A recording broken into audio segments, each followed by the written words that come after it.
بسم اللہ الرحمن الرحیم نحمدہ نصلی علی رسولہ الکریم اما بعد۔ اللہ تعالیٰ اپنی شان کے مطابق آخری نبی حضرت محمد مصطفیٰ صلی اللہ علیہ وسلم کے درجات کو بلند فرمائے اور انہیں بہت جزائے خیر دے کہ ہماری ایسی رہبری فرما گئے کہ جو ہر وقت کام آنے والی بات ہے۔ 24 گھنٹے میں ہم جو کچھ کرتے ہیں اس کے نفع کی باتوں سے نفع کیسے حاصل کیا جائے اور نقصان کی باتوں سے بچ کر نقصان سے کیسے بچا جائے، سب کیا کیا باتیں بتایا ہے۔ یہاں تک کہ خوش کلامی کی کیا اہمیت ہے کہ حضرت عدی ابن حاتم رضی اللہ عنہ سے روایت ہے کہ رسول اللہ صلی اللہ علیہ وسلم نے فرمایا کہ صدقہ کر کے دوزخ کی آگ سے بچو، اگرچہ وہ صدقہ کھجور کے ایک ٹکڑے کا ہو، اگر اتنا بھی نہ ہو سکے تو اچھی بات کہہ کر دوزخ سے بچو۔ یہ حوالے میں بخاری کا حوالہ دیا گیا ہے کتاب میں۔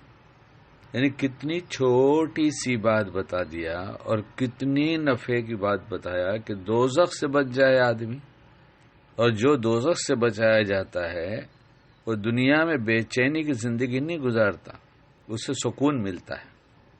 اس لیے بات کتنی سی ہے، صدقہ کھجور کے ایک ٹکڑے کا ہو، صدقے سے بلا ٹلتی ہے، مصیبت ٹلتی ہے، اور نہ جانے کتنے کام بنتے ہیں۔ صدقے سے بیماروں کا علاج ہوتا ہے، اور صدقے کے تو بہت ہی فائدے سب کتابوں میں لکھے ہیں، اس چھوٹی سی کلپ میں کیا ہوگا۔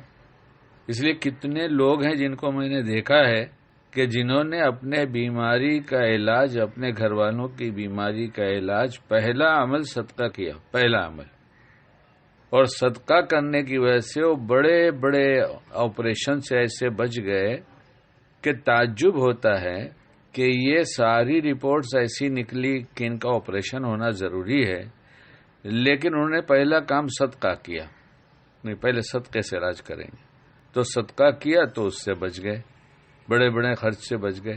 معمولی سا صدقہ بڑے نقصان سے بچا دیتا ہے۔ اب اس سے معمولی کیا بات ہوگی کہ کھجور کا ایک ٹکڑا ہی کیوں نہ ہو۔ ہماری عادتوں میں جہاں ہم بہت سی چیزیں شریعت کی نفع کی بھول چکے ہیں، ہماری ایک عادت صدقے کی بھی ختم ہوتی جا رہی ہے، اور یہ سمجھ رہے ہیں کہ صدقہ تو صرف مالداروں کا کام ہے۔ کیا کھجور کا ٹکڑا جو مثال دی گئی ہے، اس کا مطلب یہ نہیں کہ کچھ چھوٹے سے چھوٹا کرنے بھی شرم مت کرو۔ 1 روپیہ کرو، 1 روپیہ کوئی لینے والا نہ ہو تو جمع کرو، جب 10 ہو جائے تب دے دو، نیت کرتے جاؤ، 10 ہو جائے تو دے دو۔ اس لیے صدقے کا ایک بڑا نفع بتایا ہے آپ علیہ الصلوۃ والسلام نے، اور اس میں دوزخ سے حفاظت ہو جائے، یہ تو بہت ہی بڑا نفع ہو گیا۔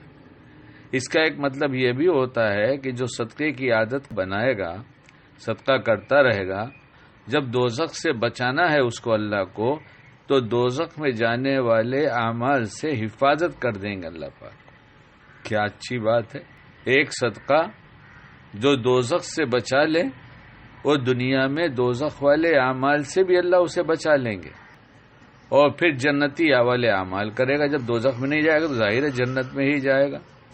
اور اگر یہ بھی نہیں ہو سکتا کہ کچھ بھی نہیں کر سکتا، ہے ہی نہیں اس کے پاس، ایسا ہوتا نہیں، لیکن تو ادھر کے مان لیا جائے تو پیارے نبی علیہ الصلوۃ والسلام کی شان اللہ بلند فرمائے، کیا احسان کیا ہے، کیا فرما گئے۔ اگر یہ بھی نہ ہو سکے تو اچھی بات کہہ کر دوزخ سے بچو، میٹھے بول، خوش کلامی۔ ہم تو اپنے گھر والوں کے ساتھ بھی ترش کلامی سے بات کرتے ہیں، غصے میں۔ جہاں ماتحت ہے، جو کم سے کم ہے، اس پر ہمارا غصہ نکلتا رہتا ہے، اور جو ہمارا ماتحت نہیں ہے بڑا اور غصہ آتا ہے تو وہاں ہمارا کینہ بنتا چلا جاتا ہے، حسد بنتا چلا جاتا ہے۔ میٹھے بول سے دوزخ سے حفاظت ہو جائے گی۔ 2 اچھے میٹھے بول، کسی کی خیریت پوچھ لیا، کسی کی عیادت کر لیا جا کر، ارے آپ انشاءاللہ اچھے ہو جائیں گے، ایسے تو بہت سے مریض ہم نے دیکھے اچھے ہو گئے۔ 2 میٹھے بول، اللہ ہمیں اچھے کلام کی توفیق دے اور صدقے کی بھی توفیق عطا فرما دے۔ یہ سب ہمارا اپنا فائدہ ہے، اللہ بعمل بنائے۔